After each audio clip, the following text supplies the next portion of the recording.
Everyone in San Francisco's Chinatown knew the name Wei Chin. He was a man who didn't just bury bodies, he erased them from existence. But the night he decided to frame a quiet waitress named Ivy Zhang for murder, he made the first fatal miscalculation of his life. He thought he was destroying a powerless nobody. He didn't see the government-grade encryption running silently on her phone. He didn't notice the way her fingers moved across her screen with the precision of someone who'd once breached Pentagon servers. He didn't know that the woman serving his tea with downcast eyes wasn't afraid of him. She was documenting him. Every text, every call, every crime. For 42 days, the predator had been living inside the hacker's trap, and he never saw it coming. The air inside the Golden Phoenix, San Francisco's most exclusive Chinatown restaurant, smelled of jasmine tea, aged whiskey, and secrets.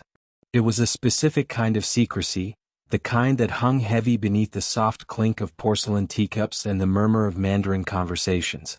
This was the domain of Wei Chin, the dragon head of the West Coast Triad, a man whose legitimate business empire was worth billions and whose criminal network stretched across 3 continents.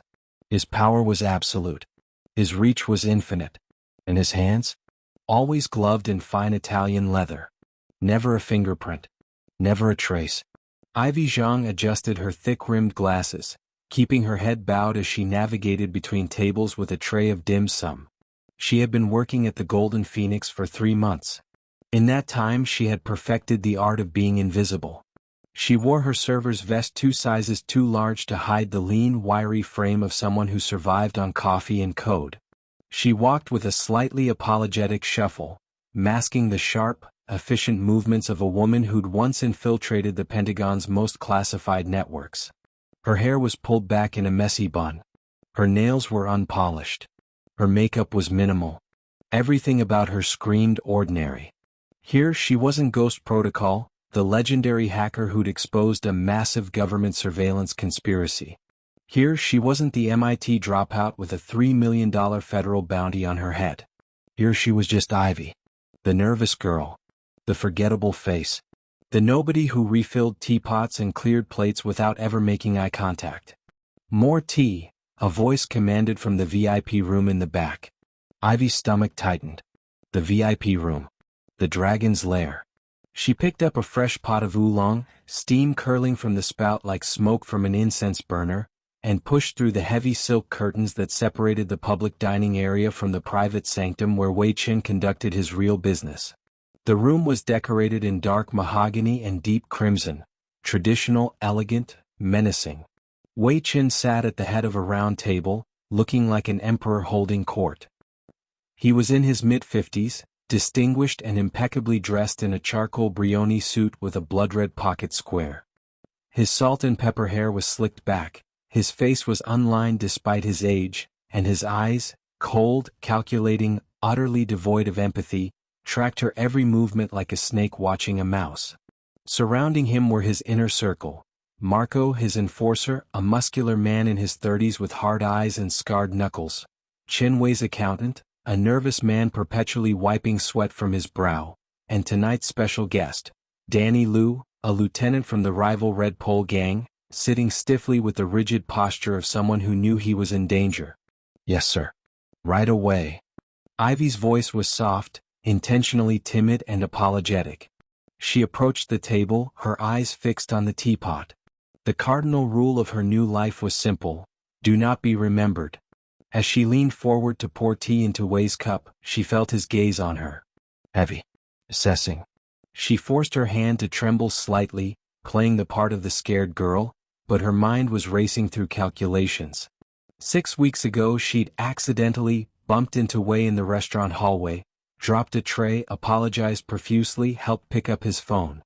In those 3 seconds of contact, her own phone, running custom-coded malware, had transferred a Trojan via near-field communication. Since then, every encrypted message Wei sent, every photo he took, every call he made, all of it mirrored to her offshore servers in real time. She had 42 days of his digital life. Murder contracts, trafficking routes, money laundering schemes, political bribes. She'd been collecting it all like evidence at a crime scene, building a case against a man the FBI had been trying to catch for 20 years. "You're new," Wei said suddenly, his voice cultured and soft, but carrying an undercurrent of menace that made the accountant flinch. Ivy nearly dropped the teapot. 3 months, sir.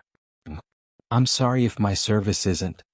You're fine, Wei interrupted, waving a gloved hand dismissively. Just making conversation.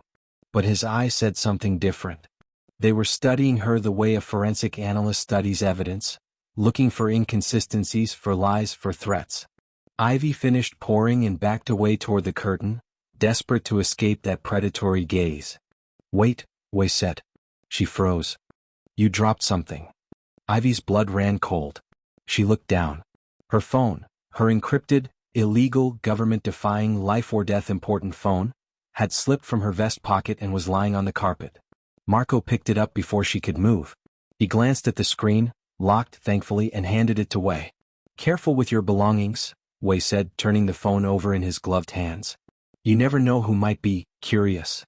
For 3 eternal seconds, Ivy watched Wei Chin hold her entire operation in his palm. If he unlocked it, if he somehow bypassed her encryption, if he saw what was running in the background. Wei handed it back to her. "More careful next time, Miss Zhang." "Ivy Zhang. Miss Zhang." He smiled. It didn't reach his eyes. "You may go." Ivy clutched the phone and retreated through the curtains, her heart hammering so hard she thought it might crack her ribs. Behind her, she heard Wei's voice drop to a whisper and the conversation in Mandarin resume. Something about a shipment, a betrayal, a lesson that needed to be taught. She returned to the kitchen, slipped into the supply closet and pulled up her phone. The encryption was intact.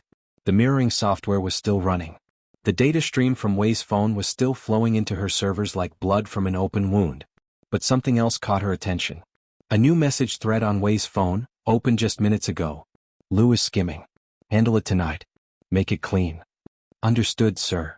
Ivy's stomach dropped. Danny Lou. The nervous man at the table. Wei was going to have him killed. Tonight. In this restaurant. And then, like a lightning bolt of pure horror, another message appeared. "Plant the weapon in the waitress's locker. The new one. Zhang. She's been here long enough to be credible. If questioned, we have witnesses who'll say she had access to the VIP room." Ivy stared at the screen, the words blurring as her vision tunneled. He was going to frame her. For a murder that hadn't even happened yet. She looked through the small window in the supply closet door, back toward the VIP room. Through the gap in the silk curtains she saw Marco stand up. Saw him reach into his jacket. Saw the glint of a suppressed pistol. She had 2 choices: run right now and disappear into the night, abandoning 3 months of evidence and giving Wei exactly what he wanted, a vanished suspect. Or stay, document everything and risk becoming the fall guy for a crime lord's execution. Ivy pulled out her phone and started recording. Audio. Metadata. Timestamp. GPS coordinates.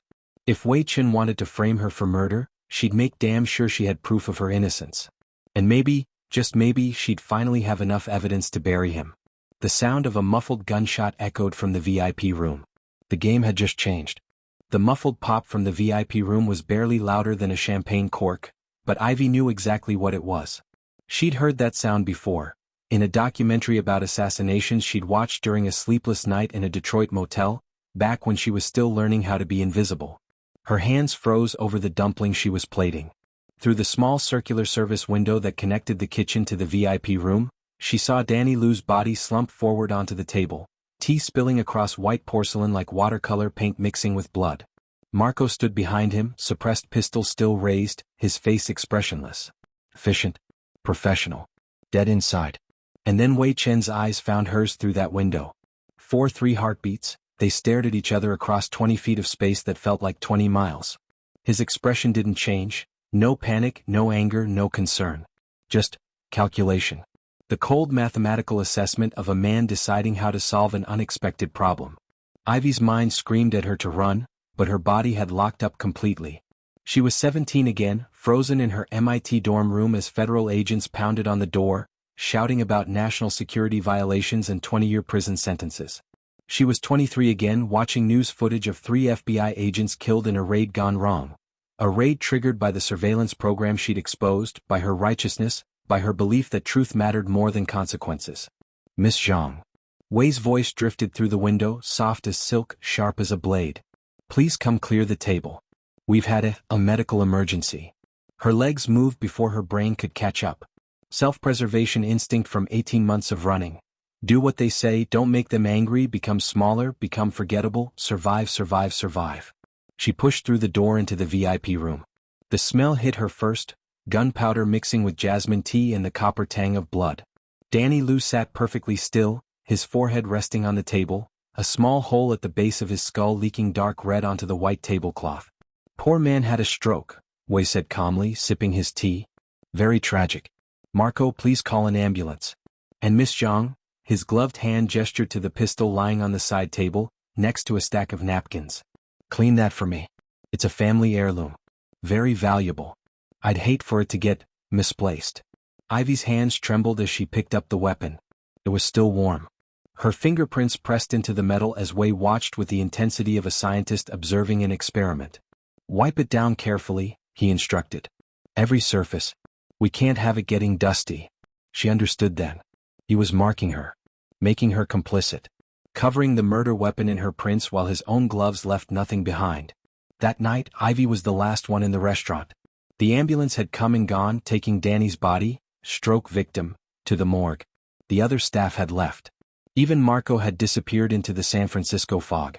She stood in the locker room, exhausted and terrified, her server's vest heavy with the weight of what she'd witnessed. She needed to get to her apartment, to her servers, to the evidence she'd been collecting. She needed to. Her locker door swung open.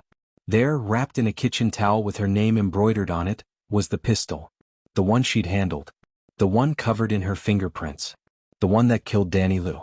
A single note lay on top, written in elegant calligraphy. Careless staff leave evidence behind. Loyal staff know when to stay silent. Choose wisely.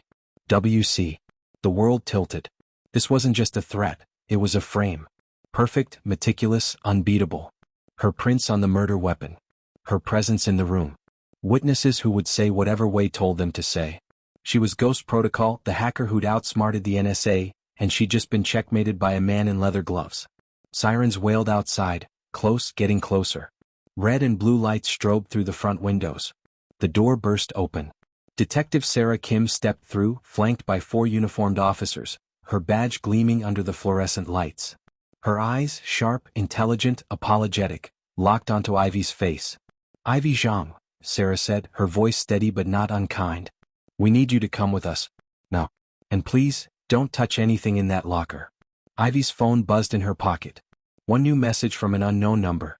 Welcome to the game, Ghost Protocol. Let's see if you're as good as they say. WC. The interrogation room at SFPD Central Station smelled like industrial cleaner trying to mask the scent of decades of fear and lies. Detective Sarah Kim sat across from Ivy, a manila folder between them growing thicker with each piece of damning evidence she pulled out. Security footage, Sarah said, sliding a still image across the metal table. The timestamp read 10:47 p.m.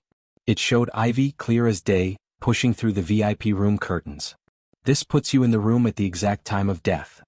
Ivy's throat constricted. She'd been in the kitchen then, plating dumplings, nowhere near the VIP room. But the footage was seamless. Wei's tech team had doctored it so perfectly that not even she could spot the manipulation without her software. I was in the kitchen, Ivy said, her voice steady despite the panic clawing at her chest. Someone edited that footage. Someone. Sarah's eyebrow arched. You mean Wei Qin? The most respected businessman in Chinatown? The man who donates millions to charity and has dinner with the mayor. The unspoken message was clear. Accusing Wei Qin as career suicide. Sarah slid another photo across. The pistol, covered in red circles marking each fingerprint. 12 clear prints. All yours. The murder weapon was found in your locker, wrapped in a towel with your name on it. He made me touch it, Ivy blurted out, then immediately regretted it. Saying too much meant revealing she'd witnessed the murder, which meant becoming a witness, which meant protective custody, which meant her real identity would be exposed in the system, which meant the federal cybercrime warrant would surface, which meant... He made you. Sarah leaned forward. Wei Qin made you touch a murder weapon? Ivy's mind raced. She'd already said too much. I cleaned it. It was on the side table. He asked me to wipe it down. I thought it was just, I didn't know. You didn't know it was a murder weapon? Sarah's voice was gentle, almost sympathetic. Because Danny Lou was already dead when you cleaned it? Was a trap. A perfectly laid verbal trap. If Ivy said yes, she admitted being in the room during the murder. If she said no, she had no explanation for her prints. I want a lawyer, Ivy whispered. Sarah's expression shifted, disappointment mixed with something else. Respect maybe. She closed the folder and stood. Smart girl. You're free to go, but don't leave San Francisco. We'll have a warrant for your arrest within 72 hours. She paused at the door. For what it's worth, Miss Zhang? I've been doing this long enough to know when evidence is too perfect. But perfect evidence still holds up in court. Their eyes met. In that brief moment, Ivy saw it. Sarah knew. She knew Wei was behind this, knew the evidence was manufactured, knew justice was being perverted. But knowing and proving were separated by an impossible chasm of power and corruption. 6 hours later, Ivy stood in her real apartment. A Tenderloin studio that looked like a NASA control center had exploded inside it. Server racks lined every wall, their LED lights blinking like a digital heartbeat. 6 monitors formed a semicircle around her desk, each streaming a different feed from Wei Chen's compromised phone. She collapsed into her chair, hands trembling as she pulled up the news. Chinatown murder, SFPD close to arrest. Restaurant worker named person of interest in Danny Lou execution-style killing. Her photo, the one from her Waitress ID badge, stared back at her from the screen. They'd already leaked to the press. The narrative was being written in real time. Troubled employee, violent outburst, cold-blooded murder. Ivy's reflection stared back at her from the black monitor to her left. She barely recognized herself anymore. The woman looking back wasn't the idealistic MIT computer science student who'd believed in transparency and justice. That girl had died 2 years ago, the moment she'd read the news article. FBI raid turns deadly, 3 agents killed in shootout at Pentagon contractor facility. Raid linked to recent NSA surveillance leak. She still remembered every word of that article. Still saw their faces in her nightmares. Agent Rodriguez, 34, father of 2. Agent Thompson, 29, engaged to be married. Agent Chin, 41, cancer survivor who'd beaten the odds only to die because Ivy Zhang had decided the public's right to know was worth more than operational security. 3 agents died because of you, the voice in her head whispered. Because you played hero. Because you thought you were smarter than everyone else. Ivy pulled up a hidden folder she rarely opened, Pentagon_backup. Inside were the original files she'd stolen. Proof that the government was illegally surveilling millions of Americans, collecting data without warrants, building profiles on innocent citizens. She'd sent them to the Washington Post, believing truth would set people free. Instead, it had gotten 3 people killed and put a $3 million federal bounty on her head. She'd been running ever since. 18 months of new cities, new names, new faces. She'd learned to pick locks in Detroit, forge documents in Seattle, hack security systems in Portland. She'd become a ghost haunting the edges of the digital world. But ghosts couldn't fight back. And right now she needed to fight. Ivy opened a new terminal and pulled up her masterpiece.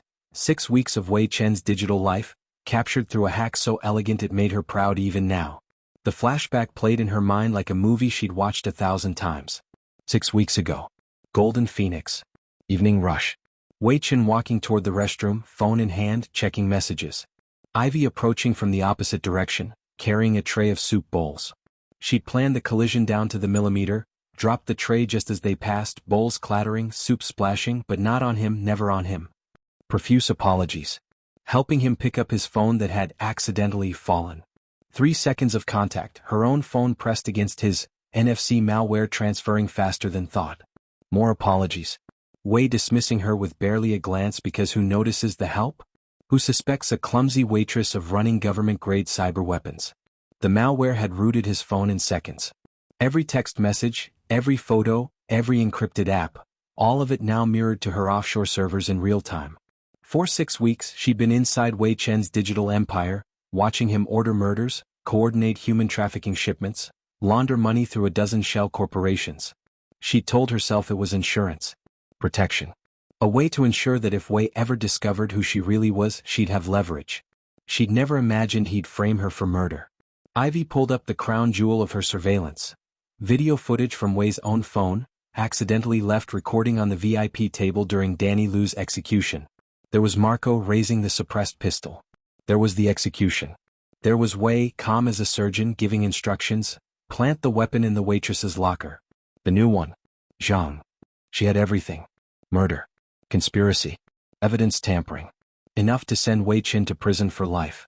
But releasing it meant admitting she'd hacked his phone, which meant federal cybercrime charges on top of the murder frame.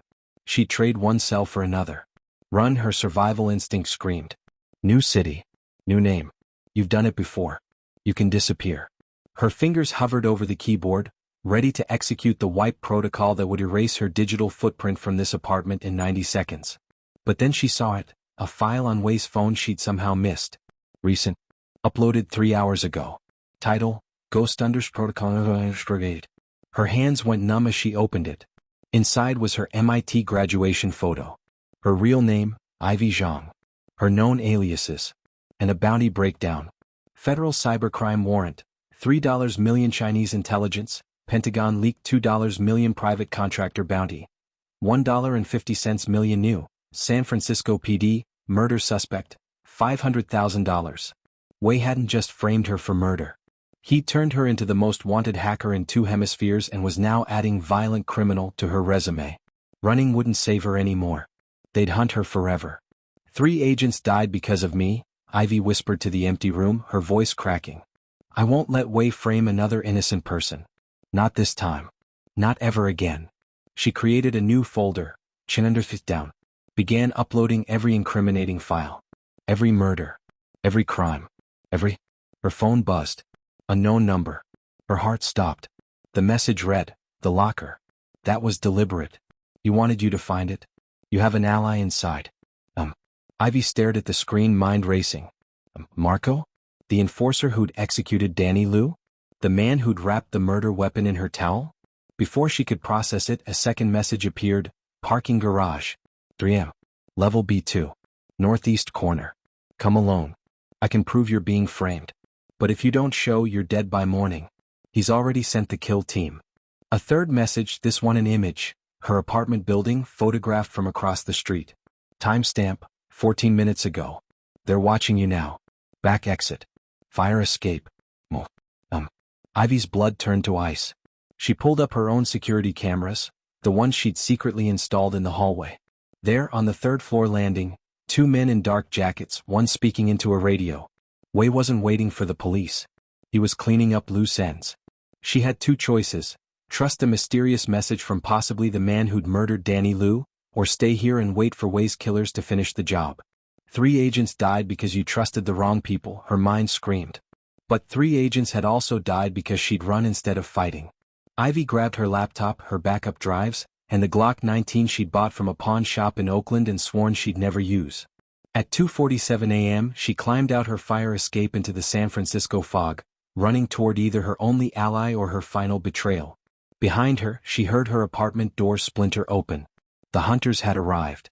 The parking garage at 3 a.m. was a concrete tomb, fluorescent lights flickering like dying stars, the air thick with oil and damp rot.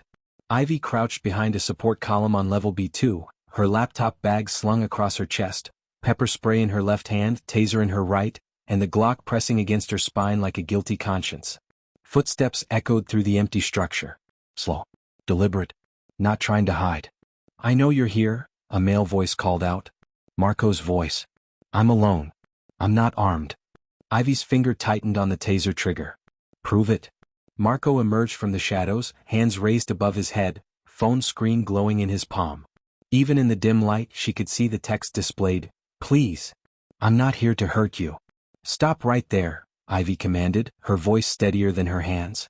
Why should I trust the man who pulled the trigger? The man who executed Danny Liu in cold blood. You shouldn't. Marco's voice was rough, like gravel scraped across glass. But you're out of options and so am I. Slowly, carefully, he shrugged off his jacket and let it fall to the concrete. His shoulder holster was empty, the leather straps hanging loose. My weapon's in my car. I left it there because if I wanted you dead, you'd already be dead. The brutal honesty of it sent ice through Ivy's veins. Talk fast, she said. You have 60 seconds before I run. Marco lowered his hands slightly, his face coming into the light. He was younger than she'd thought, early 30s maybe, with the kind of face that carried too many old scars for its age. His eyes were dark and haunted, like someone who'd spent too long staring into an abyss that stared back. Wei Qin is my father, Marco said flatly. illegitimate son. My mother was his mistress 20 years ago. He adopted me into the family when I was 12, but everyone knows the truth. He's been training me since childhood to be his enforcer. His weapon. His ghost. Ivy's mind raced, connecting dots. Why are you telling me this? Because Danny Lou didn't skim anything. Marco's voice cracked. He came to me 2 weeks ago. Asked me about getting out, about starting over somewhere else. He wanted to leave the life. And Wei. He closed his eyes. Wei killed him for wanting to be free. Just like he'll kill anyone else who tries to leave. Just like he'll kill my mother if I don't. He stopped, jaw clenched. This could be a trap, Ivy said, even as something in her gut recognized the truth in his words. Wei sends you to find out what I know, to see if I have evidence. Marco's phone buzzed, cutting her off. He looked at the screen and his face went pale. He turned the phone toward her. Wei Chin, did you find the girl? Marco's thumbs moved across the screen, typing his response. He showed it to Ivy before hitting send. Marco, still looking. She's good at hiding. He sent it, then met her eyes. I'm buying us time. Both of us. Because you're not the only one he's hunting. Why? Ivy demanded. Why help me? What's in it for you? I know who you are. Marco took a step closer and Ivy raised the taser. He stopped. Not just Ivy Zhang, the waitress. Ghost Protocol. The hacker who exposed the Pentagon surveillance program. I read every article. You exposed government corruption and they hunted you for it. You did the right thing and paid the price. His voice dropped to barely a whisper. My father is corruption. He's everything you fought against. And I've been his weapon for 15 years. Help me bring him down. Please. Ivy's hands trembled. This was insane. Trusting a killer. Trusting Wei Chen's own son. Prove it, she said. Prove you're serious. What do you need? Access to his office server. Tonight. His compound has everything, financial records, communications, evidence that could. Done. Marco pulled a keycard from his pocket and a folded piece of paper. Security codes. Updated every 48 hours. These are good until tomorrow night. He tossed them at her feet. He'll be at the docks until 4 a.m. supervising a shipment. You have 1 hour. Maybe 90 minutes if I delay him. Ivy stared at the keycard like it was a live grenade. Why are you doing this? Because if I don't, he'll kill my mother. Marco's voice broke completely. He found out she's been talking to federal investigators. Not about him, about other things, but he doesn't care. He's going to make an example of her. And I won't watch him destroy the only person who ever loved me. The raw pain in his voice was undeniable. This wasn't an act. If he finds out you betrayed him, Ivy started. He kills us both. I know. Marco turned to leave, then paused. Ghost Protocol. Those agents who died when you exposed the surveillance program? That wasn't your fault. You exposed something illegal. They made bad choices trying to protect an illegal operation. You can't carry that forever. The words hit Ivy like a physical blow. Her throat tightened. How do I know this isn't all? You don't. Marco's silhouette disappeared into the shadows. But in 60 minutes you'll have everything you need to destroy him. Or you'll be dead. Either way you'll have your answer. His footsteps faded. An engine started somewhere in the darkness. Taillights flashed briefly, then disappeared down the exit ramp. Ivy stood alone in the flickering fluorescent light, holding a keycard to a crime lord's compound, with 1 hour to either save herself or walk into the most elaborate trap ever set. Her phone buzzed. Another message from Marco's number. This time it was a photo. Wei's calendar, today's entry circled in red. 2:30 a.m. to 4:30 a.m. Dock inspection. Pier 47. Below it a final message. 1 hour. Don't waste it. And Ghost Protocol? Bring your laptop. You're going to want to download everything. Ivy looked at the keycard in her trembling hands, then at her laptop bag. She had 1 hour to break into Wei Chen's fortress, steal enough evidence to end his empire, and escape alive. The smart play was to run. Disappear. Let someone else fight this fight. But 3 agents were dead because she'd run before. And this time, running meant letting Wei frame an innocent woman, herself, while a man who wanted out stayed trapped forever. Ivy picked up the keycard, slipped it into her pocket next to the Glock, and started walking toward the one place she'd sworn she'd never go. Straight into the dragon's lair. The Golden Phoenix at 3:47 a.m. was a sleeping dragon. Dark windows reflecting sodium streetlights, security cameras sweeping the entrance in lazy arcs. Ivy approached from the service alley, her waitress uniform replaced by black jeans and a hoodie, Marco's keycard burning in her pocket like stolen fire. The back entrance had a single guard, Tommy Chin, mid-60s, former SFPD, worked graveyard shifts for extra cash. Ivy had served him dumplings 100 times. Now she walked straight toward him with a confident stride she didn't feel, holding up a fake maintenance badge she'd designed on her laptop 20 minutes ago. "Water main issue," she said, her voice clipped and professional, completely different from the timid waitress Tommy knew. Building inspector called it in. "Need to check the pressure valves before the morning shift." Tommy squinted at the badge at her face, recognition flickering. "Don't I know you? You know what your boss does to people who delay emergency repairs?" Ivy's tone went cold. "Call him. Ask him if he wants burst pipes flooding his restaurant. I'll wait." Tommy's hand moved toward his phone, then stopped. He'd worked for Wei long enough to know that waking him at 4 a.m. could be fatal. 5 minutes. In and out. Ivy nodded and slipped inside, her heart hammering so hard she thought it might crack her ribs. The biometric scanner outside Wei's private office glowed red in the darkness. Palm print and retinal scan required. Ivy pulled out her laptop, plugged a custom USB into the scanner's maintenance port, and activated Marco's stolen credentials. The software spoofed his biometric data, feeding the system what it expected to see. The lock clicked green. Wei's office was exactly what she'd imagined: dark mahogany leather chairs, a wall of glass overlooking Chinatown's glittering lights. But it was the other things that made her stomach turn. Photos of Wei with the mayor, with congressmen, with federal judges. Power displayed like hunting trophies. She went straight for the painting, a traditional Chinese landscape that cost more than most people's houses.